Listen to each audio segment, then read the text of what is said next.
Alléluia. Gloire au Seigneur, gloire au Seigneur. Nous bénissons le nom de notre Dieu, notre Seigneur Jésus-Christ, pour l'opportunité, pour l'accès que nous avons, pour que non seulement nous soyons en vie, mais aussi pour que nous puissions célébrer, parler et communiquer la parole de Dieu. Et la grâce de Dieu nous permet que nous soyons en santé, que nous soyons en vie, que nous soyons dans l'abondance des bonnes choses et que de jour en jour, nous puissions voir la manifestation de toutes les promesses de Dieu dans notre vie. Donc, avec ces mots, j'aimerais vous saluer et j'aimerais aussi vous remercier par le fait que vous prenez votre temps pour participer avec nous à cette émission. Vous savez bien que notre mentalité ou notre compréhension, les principes que nous attirons, c'est que Dieu nous appelle pour que nous puissions gouverner. Il nous demande de gouverner. Gouverner quoi?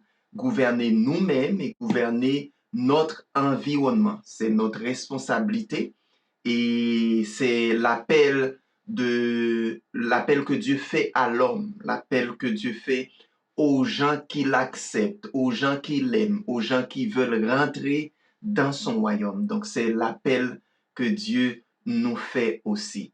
Nous voulons remercier aussi notre couverture spirituelle, les apôtres Moïse et Jessica Castillo, eux qui nous ont donné la chance ou l'opportunité d'être ici pour que nous puissions partager la parole de Dieu. Nous utilisons leur plateforme, donc pour nous c'est très important et nous savons aussi pour eux c'est aussi bien important pour que le message de Dieu soit véhiculé. Donc, c'est notre joie en tout cas. C'est la joie pour nous. Donc, ce que je voulais vous dire, c'est que la semaine dernière, nous avions commencé nous avions parlé d'un sujet très important. OK? C'était que nous voulions à ce que vous compreniez qu'en tant qu'enfant de Dieu, nous devons normalement dire ce que Dieu dit de nous. OK? Alors, c'est la signification de voir dans le prophétique. C'est ça que nous avions eu la chance de partager avec vous et nous souhaitons à ce que vous aussi, vous comprenez et vous activez cette parole dans votre vie. Très important. Parce que nous ne pouvons pas voir la gloire de Dieu sans que nous ne comprenons pas ou sans que nous ne parlons pas ou nous ne prophétisons pas ce que Dieu dit en notre faveur. Très important. OK? Donc, ce mois-ci ou pour cette saison, nous avons un sujet très important encore à vous communiquer. Vous savez, à tous les fois que nous sommes ici, c'est une façon ou c'est un moyen pour nous de vous aider, à progresser dans la parole ou à vous mettre à l'intérieur de la parole de Dieu. Donc, vous devez vous situer, vous positionner dans la parole de Dieu pour vous. Donc, pratiquer, comprendre, recevoir, faire un avec la parole. Et c'est là qu'on va voir des résultats. Donc, c'était la fête des Pâques et nous célébrons la résurrection de notre Sauveur Jésus-Christ. Donc, cette série va vraiment en accord avec cette période où, en tant qu'enfant de Dieu, nous célébrons la résurrection de Jésus. Donc, le titre de cette série, c'est « Appelle-le, il est ressuscité ». Je vais le répéter pour vous. « Appelle-le, il est ressuscité ». Je dois arranger un peu. Oh, ok, c'est mieux maintenant. C'est mieux. Alléluia. appelle-le, il est ressuscité. Donc, nous vous parlons, alors nous vous parlerons de la résurrection. Bien que nous n'allons pas le traiter comme nous en parlions souvent dans l'Église, comme nous prenons l'habitude de parler d'une façon cérémonielle à l'Église, c'est pas ça que nous allons faire. Voyons ce que Dieu nous dit à ce sujet. Appelle-le, il est ressuscité. C'est quand Dieu nous dit d'appeler les choses pour qu'elles soient accomplies, pour qu'elles soient créées, pour qu'elles soient ressuscitées, naître, vivantes. Et en tant qu'enfant de Dieu, nous devons appeler les choses pour qu'elles soient accomplies. Nous appelons des choses qui ne sont pas comme si elles étaient. Face à la maladie, j'appelle mon corps guéri. J'appelle mon corps en bonne santé. Donc, je déclare ce que je ne peux pas faire ou ce que je ne pouvais pas faire avant. En ce qui concerne la prospérité, la paix, l'amour. Pour nous, en tant qu'enfants de Dieu, c'est un acte de foi. Nous devons parler. Vous devez parler. Vous devez exercer le bien à ces choses, c'est-à-dire vous devez les appeler. Et vous pouvez comprendre que rien que nous voyons de nos yeux, c'est-à-dire nous ne devons pas voir de nos yeux ou de vos yeux autre chose que ce que vous déclarez ou ce que vous avez déclaré au nom de Jésus. Qu'est-ce que cela veut dire? C'est que en tant qu'enfant de Dieu, c'est dans notre responsabilité que ce que nous jouissons ou ce que nous possédons ou ce que nous voyons soit des choses que nous avons déclarées au nom de Jésus. Pas autrement. Pas autrement. Donc, ce que vous déclarez au nom de Jésus, vous devez en parler. C'est ce que vous devez prêcher, vous devez enseigner. Et ce que vous déclarez au nom de Jésus sont des choses positives. Donc, disons, si je vois quelque chose se passe dans ma vie, ou si j'ai accès à quelque chose que j'ai investi aucune foi. Donc, j'ai investi aucune confiance en Dieu pour cette chose. J'ai aucune connexion spirituelle par rapport à cette chose. Je ne l'ai pas appelé et c'est manifesté dans ma vie. Il y a une forte chance que ça ne vient pas de Dieu. Parce que nous, en tant qu'enfants de Dieu, nous devons appeler ce que Dieu va nous donner. Nous devons appeler ce que Dieu veut nous donner. Donc, toute manifestation de choses qui ne vient pas de notre foi ou que nous n'avions pas demandé à Dieu ou que Dieu ne nous a pas donné, il va falloir que nous cherchions soit à nous débarrasser de ces choses, mais de comprendre leur origine pour que nous ne soyons pas piégés. Donc, c'est le temps de peser vos mauvais choix. C'est-à-dire toute chose que vous avez choisie, mais qui n'était pas vraiment une chose qu'on a investi de la foi là-dedans. Donc, les déclarations que vous faites et qui n'ont rien à voir avec l'épanouissement du royaume ou votre épanouissement spirituel. Après tout, nous sommes beaucoup plus spirituels en tant qu'enfants de Dieu. Nous devons être beaucoup plus spirituels que physiques. Et c'est très important pour nous.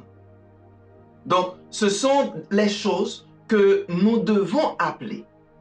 Et frères et sœurs, c'est à nous d'appeler ce que Dieu nous a donné. J'aimerais bien que vous compreniez cela. Ce que Dieu nous a donné. Dieu, avant que Jésus-Christ retourne au ciel, il a déclaré qu'il nous a donné le pouvoir. OK? Et nous connaissons aussi que en Christ, nous avons les fruits de l'esprit. Nous savons que Dieu est le créateur de toutes choses. Et si Dieu est mon Père, donc toute chose qu'il a créée me revient de droit. C'est-à-dire, j'ai le droit de posséder tout ce que mon Père a créé, tout ce qui appartient à mon Père. Donc, c'est à moi d'appeler ce que lui, il nous a déjà donné. C'est à moi d'appeler sa provision pour moi. Parce que sur terre, il n'y aura pas de manifestation sans que j'appelle, sans que je demande, sans que j'ordonne, sans que j'investis ma foi pour que ce que Dieu a déjà fait soit accompli sur terre. Donc, nous devons exercer la foi. Nous devons exercer la foi pour continuer à appeler les choses qui sont dans la parole de Dieu. Nous tous, nous avons appris que notre bouche a du pouvoir. Mais nous devons avoir la foi si nous voulons faire bouger les choses en nous, les choses pour nous, les choses en notre faveur. Ça, c'est quelque chose que je pense que, en tant qu'enfant de Dieu, vous le savez, je fais que le répéter pour que ça soit vraiment fait partie de votre esprit. Pour que l'empreinte de ces choses-là reste dans votre esprit. L'autre partie s'appelle « Il est ressuscité des morts ». Il est ressuscité des morts. Donc, beaucoup de choses dans nos vies sont mortes. Cela peut être notre relation avec notre Dieu, notre Sauveur, notre Maître lui-même. Peut-être c'est notre mariage. Et peut-être ces choses-là sont mortes à cause des conflits. OK? Nos entreprises, nos affaires, nos business peut-être sont morts. Notre relation avec nos enfants, la famille, collègues, OK? Donc, tout ça peut être sans vie. L'important est de savoir que Dieu résurrectera tout ce qui est mort si nous le croyons. Il a la capacité, il a le pouvoir de les ressusciter. Donc, Dieu nous appelle à déclarer les choses comme si elles étaient. Et ça, c'est vous allez dire que comment ça? Mais il faut comprendre que nous, en tant qu'enfants de Dieu, nous parlons pas en fonction de nous-mêmes, mais nous devons parler en fonction de la parole de Dieu. Donc, c'est vraiment appeler les choses comme si elles étaient. Nous allons voir ça dans le livre de Romains et le chapitre 4, verset 17. OK? Regardons ça ensemble. Comme le dit l'Écriture, je t'ai établi pour être le père d'une multitude de peuples, placé en présence de Dieu. OK? Un instant, pardon. Oui. Il a mis sa confiance en celui qui donne la vie aux morts et appelle à l'existence ce qui n'existe pas. Alors, vous devez comprendre que c'était la promesse ou la façon que Dieu parlait à Abraham. Abraham devait être père d'une multitude de peuples, d'une multitude de nations. Et Abraham a mis sa confiance en celui qui donne la vie aux morts et qui appelle à l'existence ce qui n'existe pas. Qui appelle à l'existence ce qui n'existe pas, c'est Dieu lui-même. Donc, est-ce que nous devons imiter notre Père? Oui. Donc, Dieu a fait d'Abraham le père de nombreuses nations. Abraham a dû appeler les choses qui n'étaient pas comme si elles étaient. Et en tant que disciple de Jésus-Christ, dans Jean 5, le verset 19, que je vais mettre pour vous maintenant, Jean 5, le verset 19, qu'est-ce que ça dit? Jésus répondit à ses reproches en disant, « Vraiment, je vous l'assure, le Fils ne peut rien faire de sa propre initiative. Il agit seulement d'après ce qu'il voit le Père, alors d'après ce qu'il voit faire le Père. Tout ce que fait le Père, le Fils le fait également. » Donc, nous sommes imitateurs de Jésus-Christ en tant que ses disciples. Et Jésus-Christ nous montre que lui, il fait ce que le Père, qu'il voit le Père fait. Donc, dès que nous voyons ce que Jésus fait, nous imitons Jésus, donc nous faisons exactement ce que Jésus fait. Donc, ça nous donne la capacité de faire ce que le Père fait. Donc, nous serons en harmonie avec notre Sauveur, notre Dieu en même temps. Nous serons en harmonie avec le plan de Dieu. Donc voilà pourquoi il est important pour nous, parce que le Père déclare, parce que le Père, comme nous venons de lire dans Romains, le Père déclare ou il dit, il appelle les choses qui n'existent pas comme si ces choses étaient. C'est notre devoir, c'est notre responsabilité de faire la même chose. Donc, nous comprenons que nous devons agir à la manière de notre Sauveur. Et Dieu nous encourage à suivre les traces d'Abraham dans l'esprit de la foi. Parce que pour que nous puissions appeler les choses qui n'existent pas comme si ces choses-là étaient, il faut agir par la foi et fait comme Abraham.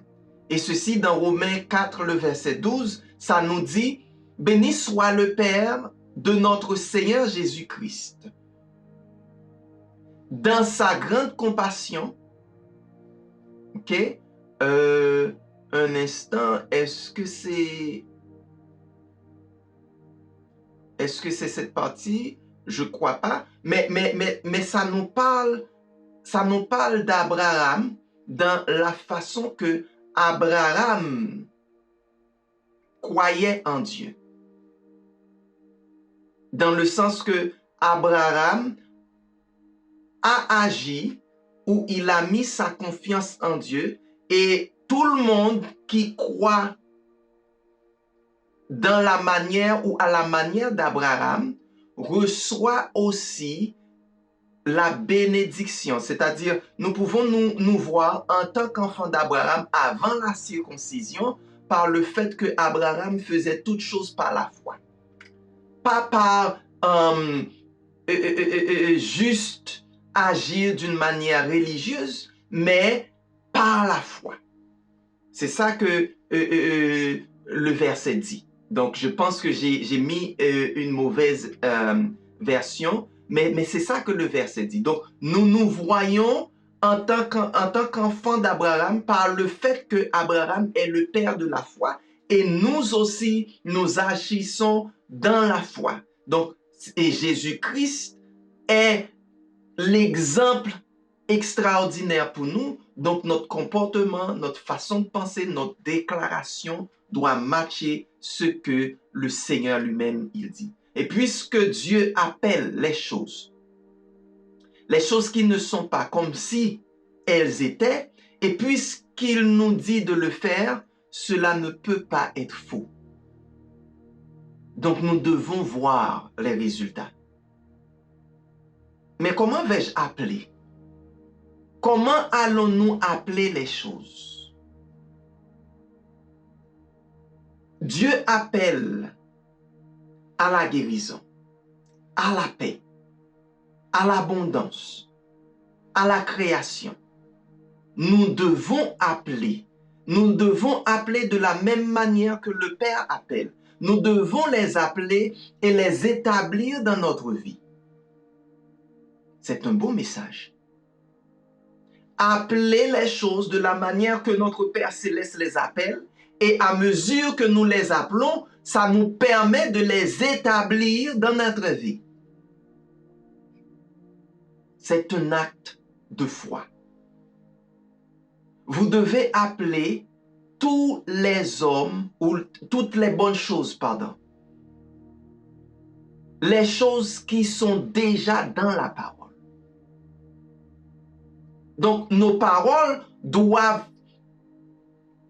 avoir comme langue vernaculaire la parole de Dieu. Le verbe de la Bible. Nous devons parler comme Dieu. Nous devons parler avec l'intention de Dieu. Je dois vous dire que ne pensez pas que votre communication ou la langue que vous parlez est vraiment la langue que vous devez parler. Parce que normalement, cette langue que nous possédons est originaire de Babylone, de Babel. Ok? Et Babel dans la Bible veut dire confusion. C'est la raison pour laquelle vous pouvez discourir n'importe façon que vous pouvez, mais la capacité des gens de comprendre ou de vraiment piger, d'apprendre ce que vous dites est due, n'est pas facile. Parce que cette langue permet ou apporte la confusion. Voilà la raison pour laquelle vous et moi, nous devons parler la parole de Dieu. Pour moi, la Bible est une langue. Allons-nous imiter notre Père Céleste? Allons-nous parler de la manière qu'il parle? C'est notre responsabilité. Donc cette série nous apprend que nous avons deux choses. Le pouvoir dans la parole de nos bouches, mais aussi il faut de la foi. Donc le pouvoir dans nos parler et la foi. Il est ressuscité des morts. Donc, il nous raconte des choses, ou les choses qui sont mortes dans notre vie. Ces choses-là sont mortes sans que nous sommes en tant que tels, nous sommes en vie, pendant qu'il y a plusieurs choses, beaucoup de choses en nous qui sont déjà mortes. J'ai dit tantôt, cela peut être notre relation avec Dieu, avec la famille. Le plan de Dieu pour nous, la paix, la joie, notre foi en Dieu, notre perception des choses de Dieu, les fruits de l'esprit, des choses qui nous permettent de voir la gloire de Dieu, la manifestation de la gloire de Dieu. Donc, il doit y avoir une action. Quelque chose qui doit briser l'activité de la mort, briser le joug et élever et raviver les choses de Dieu en nous. Et c'est très important que vous le compreniez. C'est parfois beaucoup de choses que nous traversons. Mais il est important que nous puissions en tirer la meilleure partie, le meilleur parti. Nous restons et nous devons toujours rester avec ce qui est béni. Je vais le redire d'une autre manière, c'est que quelles que soient les circonstances, quelle que soit l'expérience que vous vivez, quelle que soit la situation actuelle, vous devez toujours avoir à cœur ou toujours penser que après tout, ce qui va me rester, ce que je vais continuer avec, ce qui va être mon partage, c'est la bénédiction. Les choses ne se produisent pas, alors les choses ne se produiront pas par leur propre gré dans notre vie. Pas parce que on le pense. Pas parce que je pense que je suis heureux que je suis heureux. Nous devons agir pour cela. Nous devons agir pour la manifestation nous devons agir. Donc, la série de cette saison, appelle-le, il est ressuscité. L'appel de Dieu à nous aujourd'hui, c'est avancer dans un esprit de résurrection. C'est le moment de croire et de s'élever à la puissance de la résurrection. Donc, notre thème pour aujourd'hui, c'est « Ce n'est pas perdu, c'est pour la vie ». Donc, quelle que soit la situation, ce n'est pas perdu, c'est pour la vie. Et là, vous devez vous voir, pas vraiment d'une manière finie, mais vous devez vous voir, comme on a dit la semaine dernière, à la lumière de la parole de Dieu. Comme le Père vous voit, dans un concept ou dans une mentalité, une idéologie infinie, parce que vous êtes appelés à vivre éternellement. Donc, ce n'est pas perdu, c'est pour la vie. Donc, il y a des choses qui nous arrivent dans notre vie à cause des circonstances, des événements, des expériences. Nous nous considérons comme perdus. C'est fini. Mais ce que Dieu dit à partir de là, à partir de ce moment, je vais vous ressusciter. Nous sommes frappés par tout ce qui est bon, agréable et parfait. C'est notre croyance. Parce que c'est ce que Dieu a pour nous comme provision. Même lorsque une personne nous a quittés, et cette personne est dans la présence de Dieu, cette personne n'est plus. L'onction que cette personne a eue, cette onction nous affectera, nous touchera, ok? Restera avec nous ici sur la terre. La personne n'est pas partie avec l'onction. Donc nous allons jouir de l'onction que Dieu a donnée à la personne. Donc, en tant qu'enfant de Dieu, est-ce qu'on a à perdre? Je pense que non. Je pense que non. Nous allons voir dans Marc 5, le verset 35, c'est une histoire qui est très importante pour tout enfant de Dieu afin que le nom de Dieu soit glorifié. OK? Et là, on parle de quand Jésus était en route pour aller voir la fille de Jairus. Je vais lire pour vous. Pendant qu'il parlait encore, quelques personnes arrivent de chez le chef de la synagogue pour lui dire « Ta fille est morte. À quoi bon d'importuner encore le maître ?» Jésus-Christ était empêché pendant qu'il allait à la maison de Jairus par le fait que la dame qui était malade et qui avait cette perte de sang pendant 12 ans, cette dame touchait Jésus et Jésus s'est retourné pour demander qui m'a touché. La dame a déclaré avant même qu'elle touchait Jésus, si je touche Jésus, je serai guéri. C'était une déclaration. Et Jésus est retourné pour communiquer avec la dame, pour confirmer à la dame que tu reçois ta guérison. Mais pendant qu'il retournait, des gens qui constataient dans la charnalité ou dans leur système charnel, la mort de la fille vient pour empêcher Jairus, c'est-à-dire c'est fini, arrête, ne prends plus le temps de nuire au maître, la fille est morte. C'est là. Donc il y a toujours des gens, ou il y aura toujours des gens qui vous diront de ne pas continuer.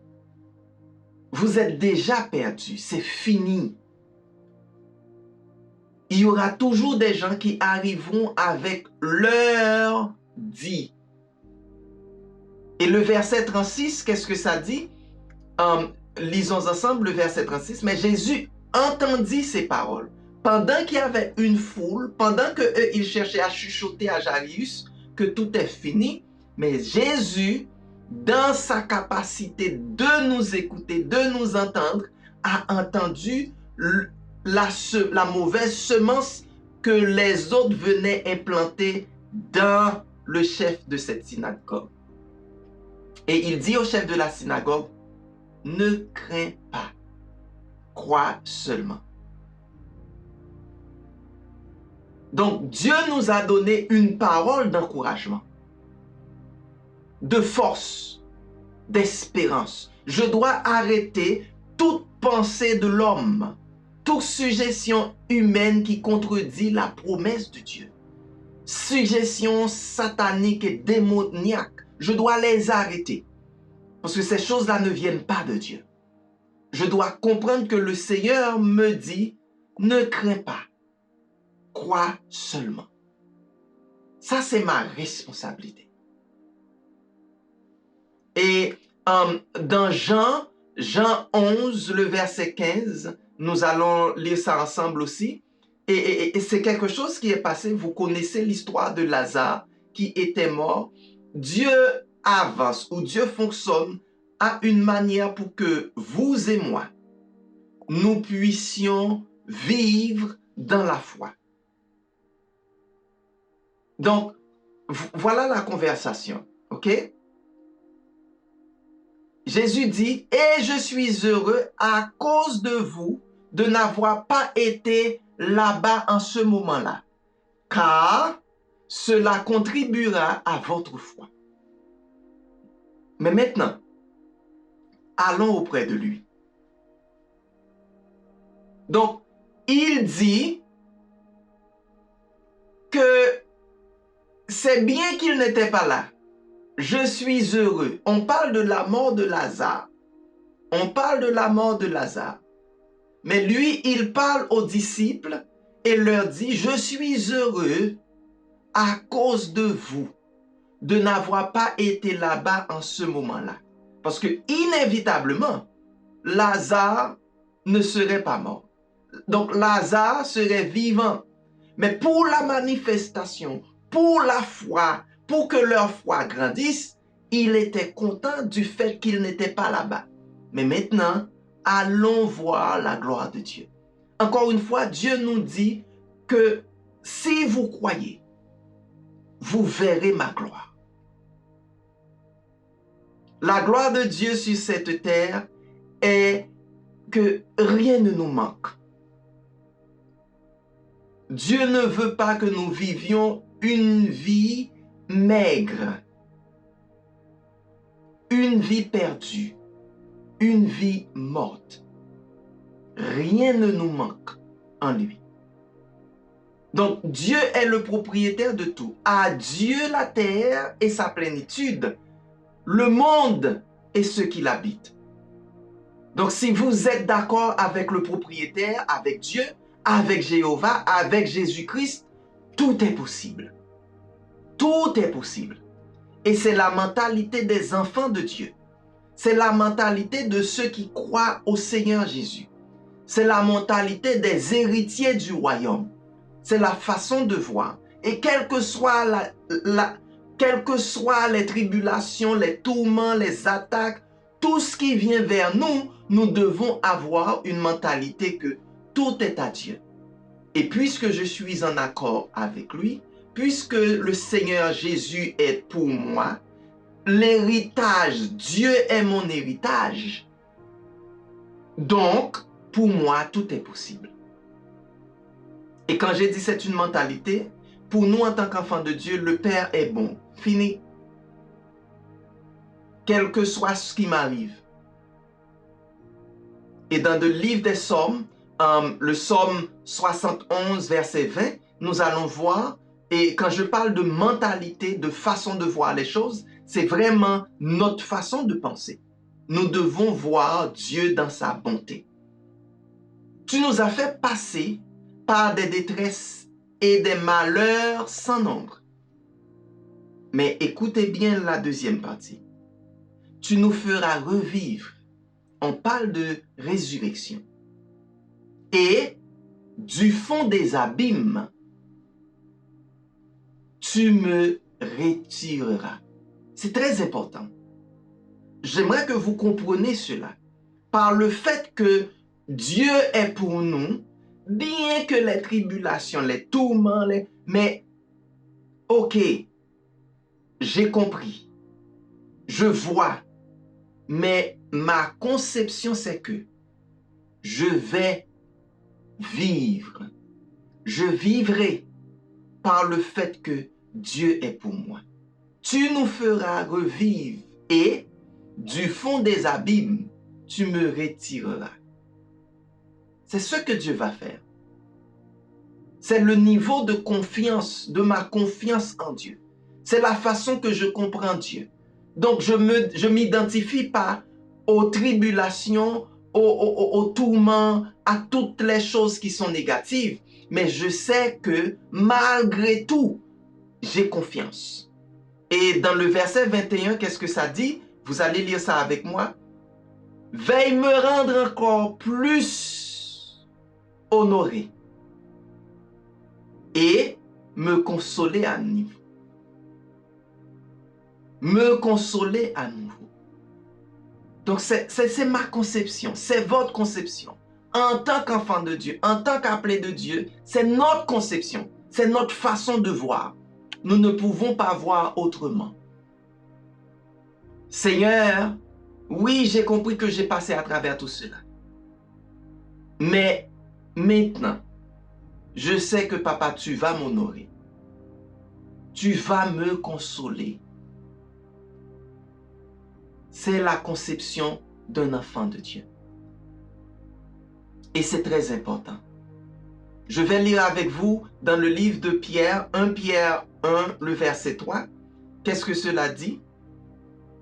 Quand je parle de conception, quand je parle de façon de comprendre le Seigneur ou de vivre dans le Seigneur, béni soit Dieu le Père de notre Seigneur Jésus-Christ, dans sa grande compassion, très important, il nous a fait naître à une nouvelle vie pour nous donner une espérance vivante par la résurrection de Jésus-Christ. Donc, avec la résurrection de notre Seigneur, de notre Sauveur, tout nous a été donné. Là, on parle de renaissance. Revenez à la vie. Revenez à vous-même. Renouvelez-vous. Renouvelez votre pensée, votre être, votre façon de vivre dans le Seigneur. Appelez les choses. Ce n'est pas perdu. C'est pour la vie. Est-ce qu'on va dire, est-ce qu'on va parler, est-ce qu'on va communiquer la parole de Dieu? Est-ce qu'on va se situer dans la parole de Dieu? Est-ce qu'on va imiter le Seigneur pour dire ce qu'il dit et faire ce qu'il fait? Le moment est venu de ne pas perdre, mais de gagner. Nous sommes plus que vainqueurs en Jésus-Christ. Nous avons plus que la victoire. Je dis que nous avons plus que la victoire par le fait que la bataille ne commence même pas. Mais nous avons la victoire. Et cette victoire, ce n'est pas une victoire planifiée ni escomptée. C'est une victoire que Dieu nous a donnée avant même que nous pensions au combat. Parce que d'ailleurs, ce n'est pas nous. Le combat n'est pas à nous. Mais Dieu lui-même. Dieu lui-même. Donc, nous avons plus que la victoire. Nous sommes ressuscités en Jésus-Christ et avec Jésus-Christ. Donc, vous devez profiter de tout ce qui vous arrive. C'est une obligation pour nous en tant qu'enfants de Dieu. Parce que tout travaille pour notre bien. Vous savez, bien la parole dit, toutes choses concourent au bien de ceux qui aiment le Seigneur, de ceux qui sont appelés selon son plan, selon son dessein. Où est-ce que vous vous situez? Donc, toutes choses concourent au bien. Vous devez seulement les appeler. Vous devez seulement les réclamer. Vous devez seulement faire l'ordonnance. C'est comme aller au restaurant, ok, on vous apporte le menu dit ça, ça, ça, ça, et vous faites la commande. Donc, combien veulent profiter de ce qui est perdu, de ce qui était mort? Parce qu'avec la résurrection, nous en profiterons 1000 fois de plus. Vous vous rappelez la semaine dernière, ce que je vous ai dit, c'est que quand le diable nous projette une malédiction, nous devons espérer et nous devons comprendre que Dieu va contrecarrer cette malédiction avec 1000 bénédictions. Donc, Dieu vous donne l'opportunité. Ce n'est pas une perte ou une déficience. Avec lui, nous ne ferons que des exploits. Gloire à Dieu. Donc, c'est le message pour vous aujourd'hui. L'ère que vous rentrez maintenant dans la direction que Dieu nous a projeté, c'est que sa gloire soit palpable. Sa gloire soit claire pour vous et moi. La bonté de Dieu soit manifeste dans notre vie. Quelle que soit la situation, quel que soit ce que vous et moi nous pouvons voir. Nous devons constater, célébrer, reconnaître, réclamer, parler, appeler la gloire de Dieu pour que ça soit vraiment tangible dans notre vie. Dieu a déjà parlé. Nous sur terre, il nous a donné l'autorité. Il nous a donné le pouvoir. Le pouvoir de faire quoi? De parler, d'appeler, de dire ce que lui, il a dit. Pas plus, pas moins. Et dès que nous faisons ça, c'est-à-dire notre bouche est lavée, on parle la parole, on dit ce que Dieu dit, le résultat, vous le connaissez. La gloire de Dieu. La gloire de Dieu. La manifestation de la gloire de Dieu. Chaque mercredi, c'est mon grand plaisir d'être avec vous, de vous présenter l'instruction prophétique, de vous préparer pour les choses à venir, pour que vous puissiez vous mettre dans la direction des choses de Dieu pour vous. Soyez bénis, que votre vie progresse, que votre compréhension des choses de Dieu progresse. Dieu vous appelle à gouverner. Que vous soyez en paix. Je vais vous revoir mercredi prochain, même place, même zone, avec ce thème, avec la parole de Dieu, pour que nous progressons ensemble. À la prochaine.